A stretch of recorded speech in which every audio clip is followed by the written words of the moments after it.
Hello बच्चों, स्वागत है आपका हमारे यूट्यूब चैनल में। बच्चों, क्लास 10th के जितने भी स्टूडेंट हैं उनका जो मैथ का पेपर हुआ है इसका सॉल्यूशन इस वीडियो के अंदर हम देखने वाले हैं। तो वीडियो को बिना स्किप के लास्ट तक देखते रहे। चैनल पे नए हो तो चैनल को सब्सक्राइब जरूर कर ले, क्योंकि आपका जो संस्कृत का पेपर हुआ है वो भी मैंने मॉडल पेपर अपलोड कर दिया। इसके अलावा आपका जो संस्कृत का पेपर होगा उसका सोल्यूशन भी आपको इस चैनल पे मिल जाएगा। इसके अलावा राजस्थान बोर्ड से रिलेटेड जो भी अपडेट होगी वो आपको इस चैनल पे मिलती रहेगी। और ये वीडियो ज़्यादा से ज़्यादा अपने दोस्तों के साथ शेयर जरूर कर दे, क्योंकि वो भी अपने आंसर है वो मिला लें कि उनके कितने क्वेश्चन है वो सही हो रहे हैं। तो इसमें देखो, आपका जो फर्स्ट क्वेश्चन है 196 के अभाज्य गुणनखंडों की घातों का योगफल आपको ज्ञात करना है। तो 196 के अभाज्य गुणनखंड आपको निकालने हैं। जिस तरह से हम निकालते थे पहले 196 के अभाज्य गुणनखंड 2 का भाग देना है, 2 नीम 18 और बच गए 16, 2 8 16, फिर 2 का भाग देना है, यहाँ पे हो जाएगा 2 चौक 8 और 2 नीम 18, फिर 7 और 7। ठीक है ना। तो इस तरह से देखो कितने हो गए अभाज्य गुणनखंड, 4 हो गए। तो यहाँ पे क्या हो जाएगा, राइट आंसर आपका 4 हो जाएगा। उसके बाद देखो अगला जो है, एक्स स्क्वायर माइनस के एक्स प्लस 4 बराबर 0 के मूल समान हो तो के का मान क्या होगा। तो यहाँ पे देखो के का मान क्या हो जाएगा, के का मान भी हो जाएगा आपका प्लस माइनस 4 हो जाएगा। उसके बाद देखो अगला जो क्वेश्चन आपका, इसमें देखो थर्ड नंबर का जो क्वेश्चन है, बिंदु 3 4 में वाई अक्ष से दूरी होगी। अब देखो यहाँ पे पहला जो मान होता है वो एक्स अक्ष का होता है, दूसरा जो मान होता है वो वाई अक्ष का होता है। तो यहाँ पे क्या आ जाएगा, वाई अक्ष का जो मान होगा वो क्या हो जाएगा, 4 हो जाएगा। उसके बाद देखो अगला जो क्वेश्चन है आपका फोर्थ नंबर का, इसमें देखो 3x प्लस 2y बराबर 11 को संतुष्ट करने वाला युग्म है। तो यहाँ पे देखो पहला ही हो जाएगा, अक्ष की जगह पे आपको 1 रखना है और वाई की जगह पे 4 रखना है। मतलब 3 गुणा 1 प्लस 2 गुणा 4। देखो 3 गुणा 1 3 प्लस 2 गुणा 4 कितना हो जाएगा, 8। मतलब टोटल कितना हो गया, 11। तो यही आपको संतुष्ट करना था। तो मतलब क्या हो जाएगा, आपका ए है वो राइट आंसर हो जाएगा। इसमें देखो अगला जो क्वेश्चन आपका पांचवा, द्विघात समीकरण 3√3 x square plus 10x plus √3 का विविक्तीकर होगा। तो इसमें देखो क्या हो जाएगा, आपका विविक्तीकर जो दे रखा है ये हो जाएगा आपका 64 हो जाएगा। इसके अलावा देखो अगला जो क्वेश्चन आपका छठा क्वेश्चन है, यदि 18a b और -3 समांतर श्रेणी में है तो a प्लस बी का मान आपको ज्ञात करना है। देखो यहाँ पे दूसरा और तीसरे पद का मान आपको ज्ञात करना है a प्लस बी का। पहला पद 18 है, दूसरा पद a है, तीसरा पद b है और चौथा पद है वो -3 है। तो a प्लस बी मतलब दूसरे और तीसरे पद का जो योग है वो आपको ज्ञात करना है। तो दूसरे और तीसरे पद का जो योग होगा वो क्या हो जाएगा, आपका 15 हो जाएगा। दोनों को जोड़ेंगे, ठीक है ना। उसके बाद देखो अगला जो क्वेश्चन आपका फोर्थ नंबर सेवन्थ नंबर का, इसमें देखो आपका 3 सेक 45 से कोस 45 का मान होगा। तो यहाँ पे देखो 3 और उसके बाद देखो सेक 45 का मान होता है √2 गुणा कोस 45 का मान होता है 1/√2। √2 से √2 कट जाएगा, क्या हो जाएगा आपका 3 गुणा 1, मतलब क्या मान बच जाएगा, 3 बच जाएगा। उसके बाद देखो अगला जो क्वेश्चन आपका, वर्त की वह जीवा जिसकी लंबाई वर्त की त्रिज्या से दोगुनी हो कहलाती है। अब देखो वर्त की वह जीवा जिसकी लंबाई क्या हो, त्रिज्या से दोगुनी हो, त्रिज्या से दोगुनी होती है, मतलब क्या कहलाता है, आपका व्यास कहलाता है। और वर्त की सबसे बड़ी जीवा होती है वो ही क्या होती है, व्यास होती है। उसके बाद देखो अगला जो क्वेश्चन आपका, एक वर्त की त्रिज्या 3.5 सेंटीमीटर है तो वर्त की परिधि आपको ज्ञात करनी है। वर्त की परिधि का सूत्र होता है 2πr। तो यहाँ पे क्या हो गया, 2 गुणा 22/7 गुणा आर का मान कितना है 3.5। इसको हम काट देंगे, 7 एकम 7, 7 पंजो 35, पॉइंट लग के 5 आ जाएगा। तो उसके बाद देखो 5 को 22 से गुणा करेंगे कितना आता है, 110 आता है। एक अक्षर छोड़ के पॉइंट लगा देंगे, क्या बच गया, 11 बच गया। 11 को 2 से गुणा करेंगे कितना हो जाएगा, 22 हो जाएगा। मतलब आपका जो ब है वो राइट आंसर हो जाएगा। उसके बाद देखो अगला जो है, घन का संपूर्ण पृष्ठीय क्षेत्रफल 486 वर्ग सेंटीमीटर है। घन की भुजा का माप ज्ञात करना है। तो घन का जो संपूर्ण पृष्ठीय क्षेत्रफल है इसका सूत्र होता है 6 गुणा भुजा स्क्वायर। क्या होता है, 6 गुणा भुजा स्क्वायर। और इसका मान कितना दे रखा है आपको, 486 दे रखा है, ठीक है ना। तो भुजा स्क्वायर बराबर कितना आ जाएगा, भुजा स्क्वायर बराबर हो जाएगा 486 में आपको 6 का भाग देना है। तो कितना हो जाएगा, 6 8 48 और 6 एकम 6, मतलब 81 आ गया। भुजा स्क्वायर का मान कितना आ जाएगा, 81। तो भुजा का मान क्या हो जाएगा, 81 का आपको अंडर निकालना है। 81 का अंडर निकालेंगे तो कितना आ जाएगा, 9 आ जाएगा। तो आपका जो द है वो राइट आंसर हो जाएगा, 9 आ जाएगा। उसके बाद देखो अगला जो है, बंटन 3 5 7 4 2 1 4 3 और 4 का बहुलक होगा। अब देखो यहाँ पे क्या है, आपके पास सबसे ज्यादा बार जो संख्या आती है वो क्या होती है, बहुलक होती है। तो देखो यहाँ पे 4 कितनी बार आ रहा है, 1 2 और 3, 3 बार आ रहा है। तो यहाँ पे 4 क्या हो जाएगा, बहुलक हो जाएगा। उसके बाद देखो अगला जो क्वेश्चन है, एक पासे को फेंकने पर 4 से बड़ा अंक आने की प्रायिकता क्या होगी। तो देखो यहाँ पे एक पासे में कितनी साइड होती है, 6 होती है, और 4 से बड़ा अंक आएगा मतलब 5 और 6 दो अंक आ सकते हैं, तो 2/6 हो जाएगा। 2/6 को हम क्या लिख सकते हैं, 1/3, मतलब वह आपका राइट आंसर हो जाएगा। उसके बाद देखो अगला जो क्वेश्चन आपका, ये आपके पहले क्वेश्चन के जो 12 क्वेश्चन है वो कंप्लीट हो चुके हैं। दूसरे क्वेश्चन में जो फर्स्ट है 95 और 152 का महत्तम समापवर्ती मतलब HCF आपको ज्ञात करना है। तो देखो पहले आपको 95 का निकालना है अभाज्य गुणनखंड। तो इसमें क्या होगा, 5 का भाग जाएगा, 5 19 5 95, वापस से 19 और ये 1 हो जाएगा। उसके बाद देखो 152 का निकालेंगे, तो 152 में देखो 2 का भाग देंगे, 2 7 14 और 2 छिकी 12, वापस से 2 का भाग देंगे तो कितना हो जाएगा, यहाँ पे 2 3 6 और बाद में बच गया 16, 2 8 16, वापस से 2 का भाग देंगे कितना आ जाएगा 19, और 19 में किसका भाग जाएगा 19। तो दोनों में जो चीज़ कॉमन होती है ना वो ही क्या होता है, HCF होता है। तो दोनों में क्या कॉमन है, 19 कॉमन है, तो इसका वो HCF क्या आ जाएगा, 19 आ जाएगा। तो उसके बाद देखो अगला जो क्वेश्चन आपका, वर्त पर स्थित एक बिंदु से स्पर्श रेखा खींची जा सकती है। मतलब कोई भी वर्त है और उसके ऊपर कोई भी बिंदु है, तो इससे कितनी स्पर्श रेखा खींची जा सकती है, अनंत खींची जा सकती है, मतलब कोई भी लिमिट नहीं है। तो यहाँ पे क्या आ जाएगा, अनंत आ जाएगा। उसके बाद देखो अगला जो क्वेश्चन आपका, कोस स्क्वायर 45 का मान आपको लिखना है। तो कोस स्क्वायर 45 का मान देखो, कोस 45 का मान कितना होता है, 1/√2 होता है, 1/√2। तो इसका आपको स्क्वायर करना है, तो क्या हो जाएगा 1/2, √2 का स्क्वायर करेंगे क्या आ जाएगा, 2 आ जाएगा। उसके बाद देखो अगला जो क्वेश्चन है, वर्त तथा उसकी स्पर्श रेखा के उभयनिष्ठ बिंदु को कहते हैं। देखो कोई भी वर्त है और उससे स्पर्श रेखा खींची जा रही है, तो यहाँ पे जो बिंदु होता है इसको हम क्या कहते हैं, संपर्क बिंदु कहते हैं। क्या कहते हैं, संपर्क बिंदु कहते हैं। उसके बाद देखो अगला जो क्वेश्चन है, 5 7 9 अक्ष का समांतर माध्य 9 है, तो अक्ष का मान आपको ज्ञात करना है। तो इसमें क्या करना है आपको, 5 7 9 और अक्ष चारों को जोड़ना है, और इसके बराबर कितना है, 9 है, और इसमें किसका भाग देना आपको, यहाँ पे 4 संख्या है तो 4 का भाग देना है। तो देखो यहाँ पे कितना हो जाएगा, 5 और 7 12, 12 और 9 कितना हो जाएगा 21, 21 प्लस अक्ष 21 प्लस अक्ष बट्टा 4 बराबर क्या हो जाएगा 9। फिर एक नीचे लेके क्रॉस मल्टीप्लाई कर देंगे, तो 21 प्लस अक्ष बराबर कितना हो जाएगा, 9 चौक 36। तो अक्ष का मान निकालेंगे तो 21 इस साइड आ जाएगा, 36 में से 21 घट जाएगा तो कितना बच जाएगा, 15 बच जाएगा। तो यहाँ पे अक्ष का मान कितना आ जाएगा, 15 आ जाएगा। उसके बाद देखो अगला जो क्वेश्चन है, दो पासों को एक साथ फेंकने पर अंकों का योग 7 आने की प्रायिकता होगी। अब देखो दो पासे हैं, तो दो पासों में कितनी साइड हो गई, 6 साइड हो गई, ठीक है ना, सॉरी एक में 6 हो गई, तो दोनों में कितनी हो गई, 12 हो गई। अब देखो 7 अंकों का योग 7 आना चाहिए, तो देखो कितनी बार हो सकता है, देखो कौन कौन सी ऐसी कंडीशन है, एक तो 6 और 1 हो जाएगा, 6 और 1, फिर 5 और 2 हो जाएगा, फिर 4 और 3 हो जाएगा, फिर 3 और 4 हो जाएगा, फिर 2 और 5 हो जाएगा, और फिर 1 और 6 हो जाएगा। कितने बिंदु आ गए, 1 2 3 4 5 और 6, मतलब 12 में से 6 आ गए, तो 6/12 हो जाएगा, मतलब कितना आ जाएगा, 1/2 आ जाएगा, मतलब 1/2 प्रायिकता होगी 7 अंक आने की। उसके बाद देखो जो सातवां थर्ड नंबर का जो प्रश्न है, इसमें जो आपका पहला क्वेश्चन है, इसमें देखो के किस मान पर समीकरण युग्म 3x माइनस 2y बराबर 0 तथा kx प्लस 5y बराबर 0 के अनंत हल होंगे। तो इसमें देखो इस क्वेश्चन का आंसर आप मुझे कमेंट बॉक्स में बताओगे कि क्या आप इसका आंसर करके आए हो।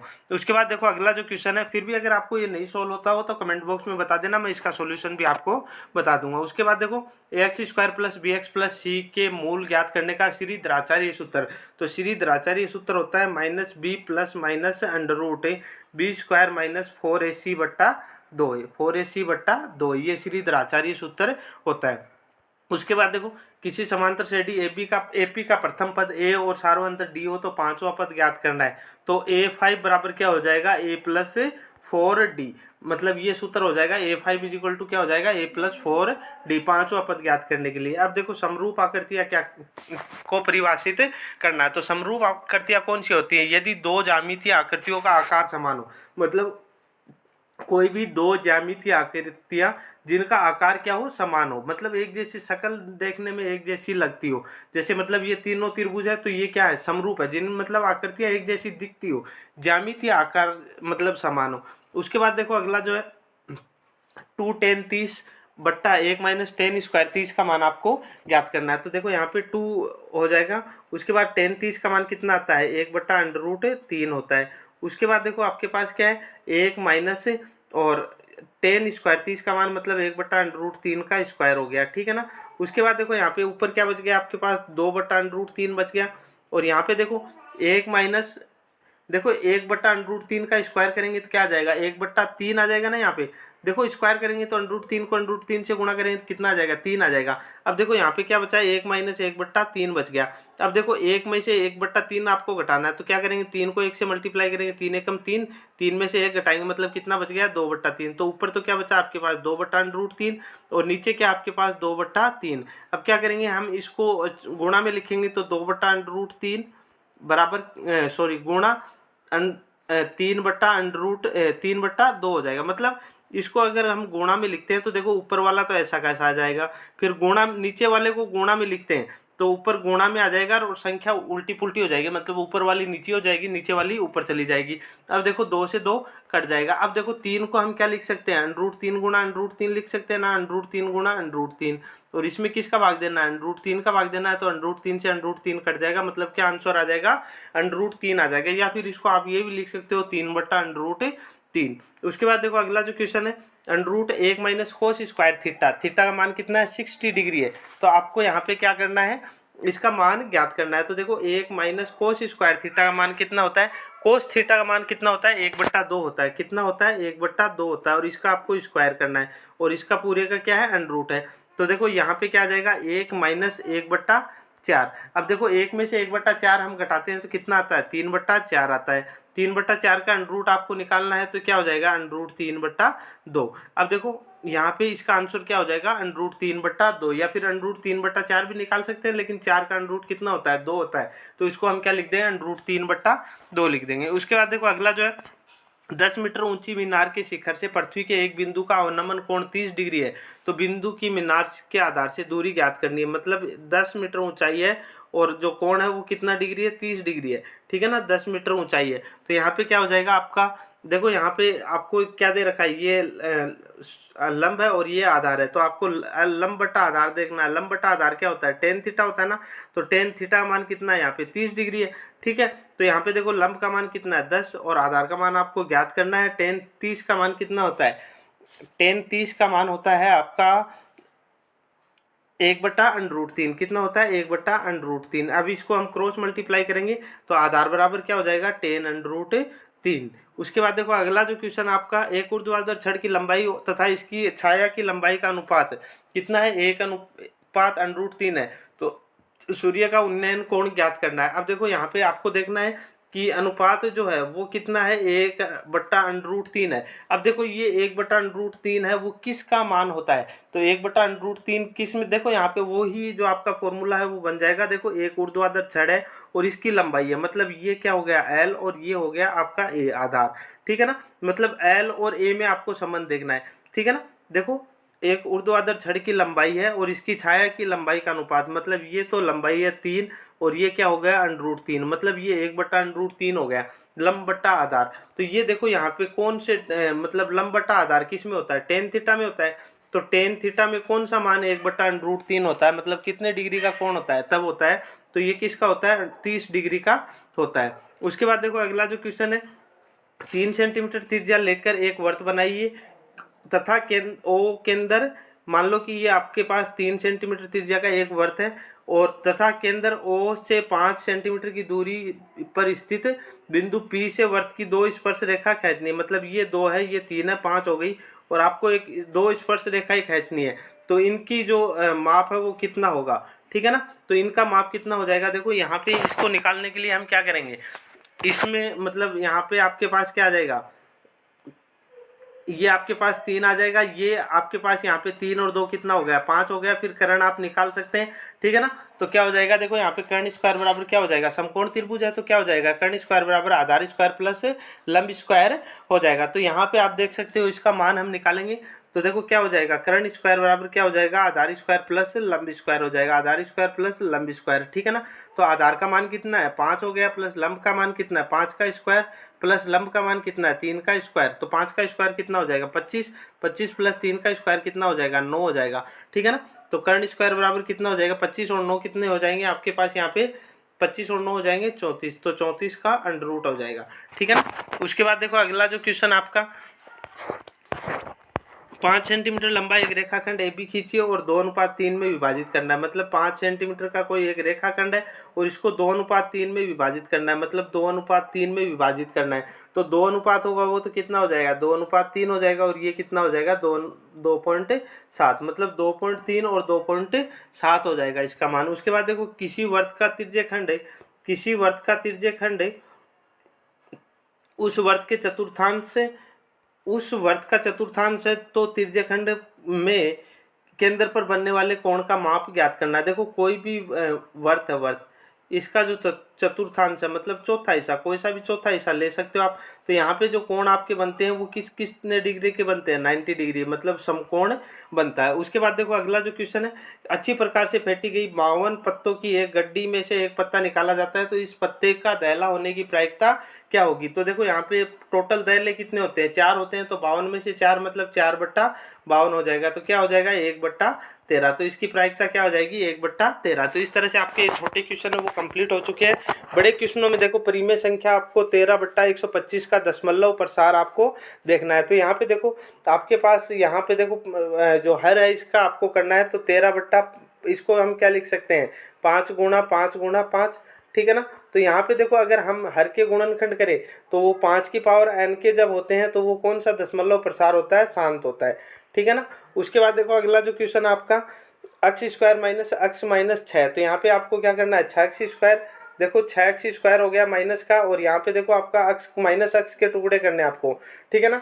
तो यहाँ पे टुकड़े क्या हो जाएंगे, माइनस का आपको क्या चाहिए, माइनस का अक्ष चाहिए है ना, मतलब माइनस की संख्या बड़ी चाहिए, तो माइनस का 3 अक्ष और 2 अक्ष प्लस का हो जाएगा। तो ये इसके टुकड़े हो जाएंगे, मतलब अक्ष स्क्वायर माइनस 3 अक्ष प्लस 2 माइनस 6 है ना, इस 2 अक्ष। तो यहाँ पे देखो क्या हो जाएगा, इसमें से कॉमन लेना, आपको अक्ष कॉमन आ जाएगा, तो अक्ष माइनस 3 बच गया। फिर यहाँ पे क्या करेंगे हम, 2 कॉमन ले लेंगे, अक्ष माइनस 3 हो जाएगा, ठीक है ना। तो यहाँ पे देखो अक्ष माइनस 3 दोनों में कॉमन आ जाएगा और अक्ष प्लस 2 हो जाएगा। देखो अक्ष माइनस 3 हो गया और एक क्या हो गया, अक्ष प्लस 2, अक्ष प्लस 2 है ना। तो यहाँ पे देखो इसमें अक्ष का मान कितना आ जाएगा, अक्ष बराबर माइनस का 3 है ना, तो बराबर के इस साइड जाएगा, प्लस का 3 हो जाएगा, और एक अक्ष का मान क्या हो जाएगा, माइनस का 2, ये प्लस का 2 है ना, बराबर के इस साइड जाएगा, तो किसका हो जाएगा, माइनस का 2 हो जाएगा। मतलब अक्ष का मान आ जाएगा एक तो 3 और एक क्या हो जाएगा, माइनस का 2 है ना। इसके बाद देखो यहाँ पे आगे आगे वाले जो क्वेश्चन है इसका पूरा सॉल्यूशन हम करेंगे तो काफ़ी लंबा टाइम हो जाएगा। अगर किसी क्वेश्चन में आपको डाउट लग रहा है तो आप कमेंट बॉक्स में बता देना, उसका सॉल्यूशन मैं आपको बता दूंगा। इसके अलावा देख लेना आप जो भी पेपर में करके आए हैं, पेपर काफ़ी इजी था। हालांकि जिन बच्चों ने नहीं पढ़ाई की है उनके लिए काफ़ी डिफ़िकल्ट हो सकता है, लेकिन पेपर का लेवल है वो काफ़ी इजी ही रहा है, ज़्यादा हार्ड नहीं रहा है। बाकी सारे क्वेश्चन एकदम इजी हैं।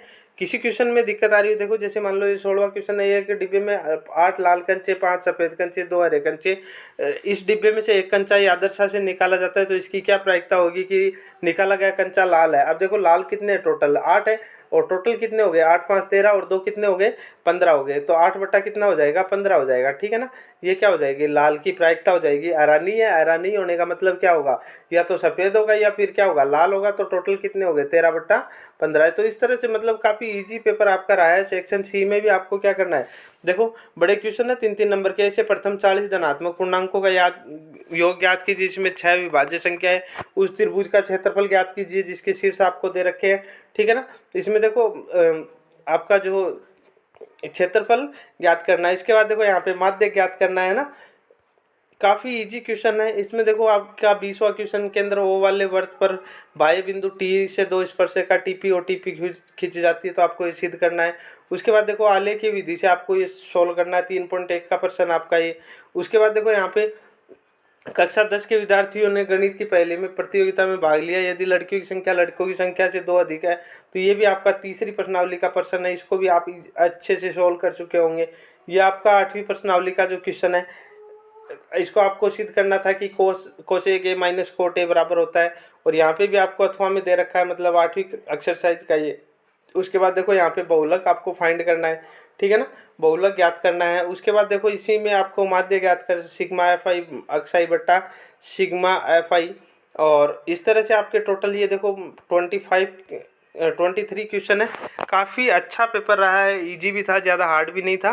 तो किसी भी बच्चे को कोई भी क्वेश्चन में प्रॉब्लम आ रही है तो कमेंट बॉक्स में बता देना, आपका समाधान कर दिया जाएगा। आपका संस्कृत का पेपर बचा हुआ है, इसका मॉडल पेपर मैंने अपलोड कर दिया है। इसको लेकर इंपॉर्टेंट क्वेश्चन है वो भी आपको इस चैनल पर मिल जाएंगे। तो सभी बच्चों को संस्कृत का जो पेपर होने वाला है उसके लिए best of luck. Thank you.